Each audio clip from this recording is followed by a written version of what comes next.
Hi guys, it's Sandy with Sandy Cogdill Designs, and today I have a card that I am submitting to the current Craft Roulette number 279 challenge.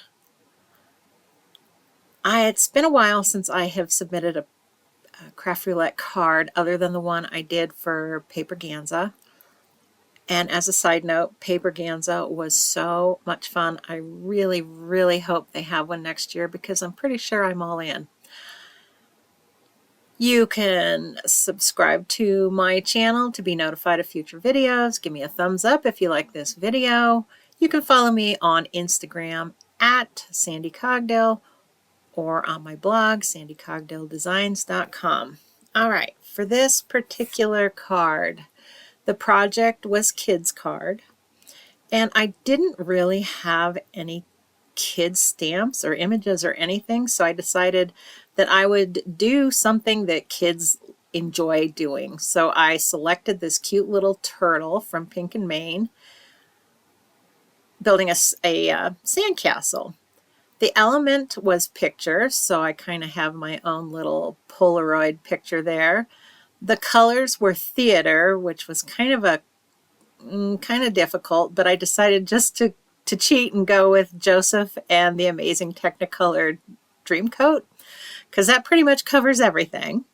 And then the random was half and half. And so for that, I also used a die from Pink and Maine. It's called hexagonal flip card die. And that was perfect because it automatically creates a half and half card for you with a little flip out hexagon.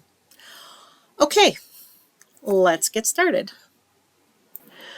All right, for this card, I am using paper from the Pink and Maine paper pack pattern paper. It's called Happy Days, and yellow cardstock. The first thing I'm going to do is start with my card. I am using a piece of cardstock that is cut at 5.5 by 8.5, and I'm going to score it at 4 1/4 and fold it on that score line. And now I have created a basic A2 card. Next, I'm going to take that die and I'm going to kind of center my cardstock right at the edge of where those little, I call them L pieces are. I'm going to go ahead and tape that down once I get it in place and run it through my die cutter.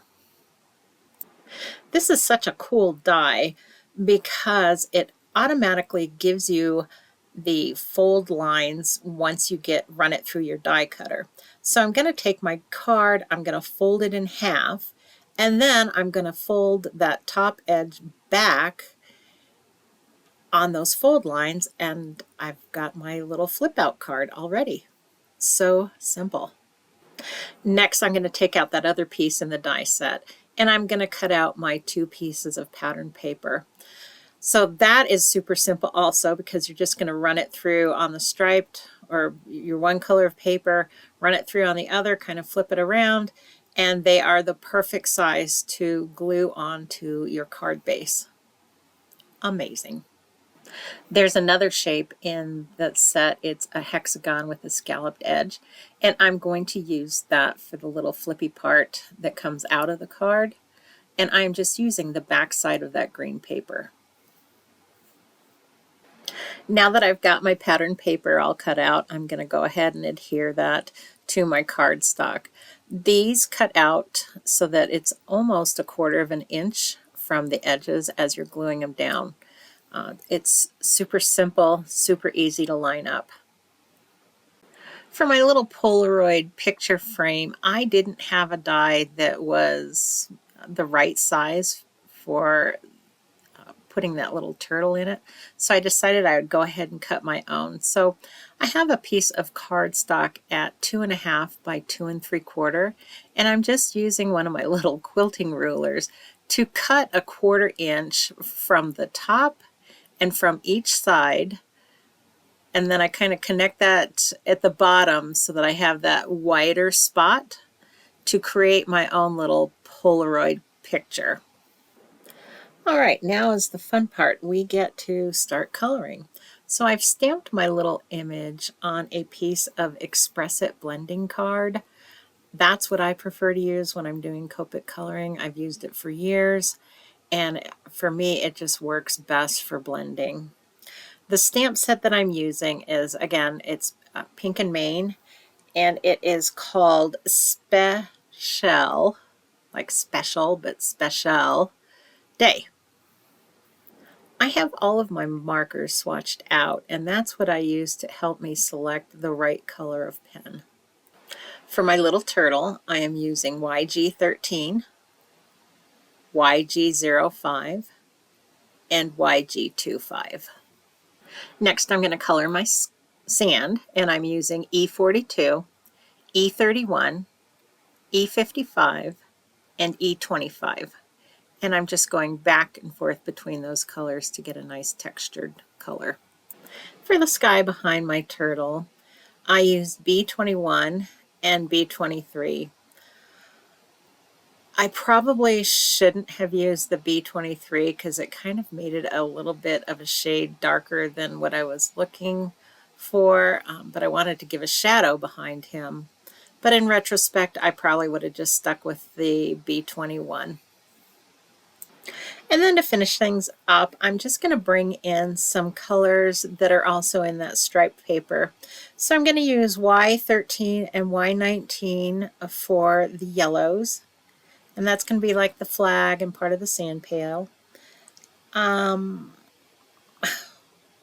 got R21 and R22. Those are the cute little cheeks on his face. Then I've got YR04 and YR07. Those are my oranges.